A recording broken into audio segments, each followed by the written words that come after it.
नमस्कार, बहुत स्वागत है आप सभी का। मैं हूं आपके साथ चेतन पाठक और आप देख रहे हैं एनएमएफ न्यूज। चुनाव की बात हो तो कहा यह जाता है कि भारतीय जनता पार्टी की स्ट्रेटेजी को कोई मात नहीं दे सकता।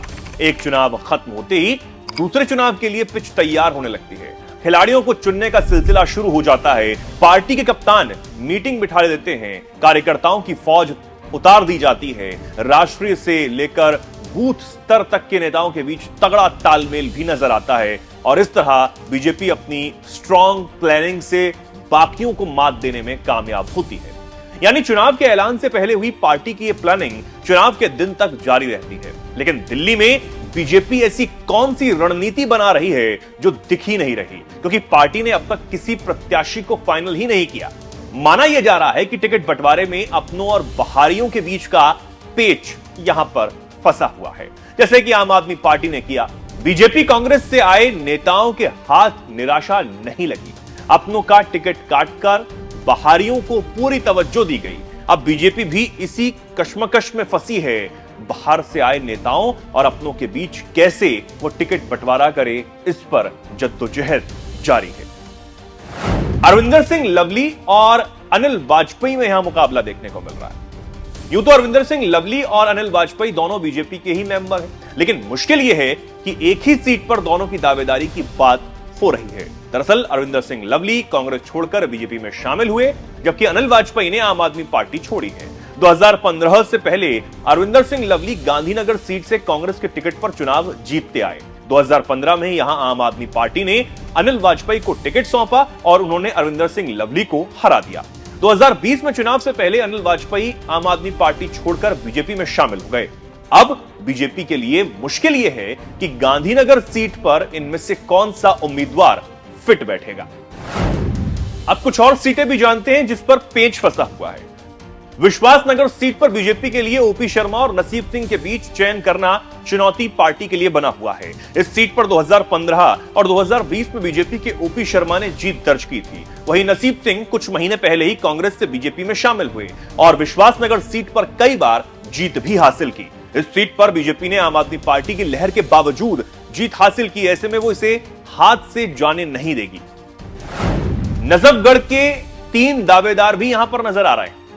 दिल्ली की नजफगढ़ सीट इस बार बेहद चर्चा में बनी हुई है। आम आदमी पार्टी से बीजेपी में शामिल हुए कैलाश गहलोत यहां से मौजूदा विधायक हैं। चुनाव से पहले उन्होंने सरप्राइजिंग तरीके से आम आदमी पार्टी को झटका दिया और बीजेपी के पाले में वो जाकर बैठ गए।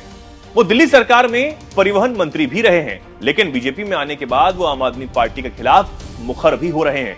यहां तक कि दिल्ली सरकार के खिलाफ बीजेपी के प्रदर्शनों में भी बढ़ चढ़कर शामिल हुए। अब इस आधार पर देखा यह जाए तो नजफगढ़ से कैलाश गहलोत की पहली दावेदारी है, लेकिन पेच इतनी आसानी से सुलझने वाला है नहीं। यहां 2 और कैंडिडेट हैं जो कैलाश गहलोत के लिए चुनौती बन सकते हैं। कैलाश गहलोत के सामने जयकिशन शर्मा और नीलम कृष्ण शर्मा भी टिकट की चाहत रखती हैं। जयकिशन शर्मा भी कांग्रेस छोड़कर बीजेपी में शामिल हुए। उन्होंने अपने बेटे के लिए नजफगढ़ सीट से टिकट की ख्वाहिश जताई है। ऐसे में भारतीय जनता पार्टी को इस सीट पर माथापच्ची ज्यादा करनी पड़ रही है। कस्तूरबा नगर सीट पर भी पेच फंसा हुआ है। कस्तूरबा नगदी सीट पर कांग्रेस और आम आदमी पार्टी दोनों ने ही उम्मीदवारों का ऐलान कर दिया। कांग्रेस ने यहां से अभिषेक दत्त को टिकट सौंपा है, तो वहीं आम आदमी पार्टी ने यहां से रमेश पहलवान को प्रत्याशी बनाकर मैदान में उतार दिया है। चर्चा है कि बीजेपी कस्तूरबा नगर से पूर्व सांसद मीनाक्षी लेखी को टिकट सौंप सकती है। वहीं हाल ही में कांग्रेस से बीजेपी में आए नीरज बसोया भी इस सीट पर विधायक रह चुके हैं। कस्तूरबा नगर सीट जाति समीकरण में भी बीजेपी को मुश्किल में डाल सकती है, क्योंकि कांग्रेस के अभिषेक दत्त पंजाबी समुदाय पर खासा प्रभाव रखते हैं, तो नीरज बसोया गुर्जर समुदाय से आते हैं। लक्ष्मीनगर सीट की अगर बात करें तो लक्ष्मीनगर सीट बीजेपी की बड़ी कश्मकश में है।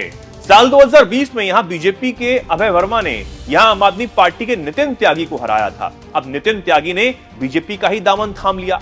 नितिन त्यागी के उधर जाने के बाद आम आदमी पार्टी ने बीबी त्यागी को यहां से उम्मीदवार बनाया। बीबी त्यागी बीजेपी से आम आदमी पार्टी में आए।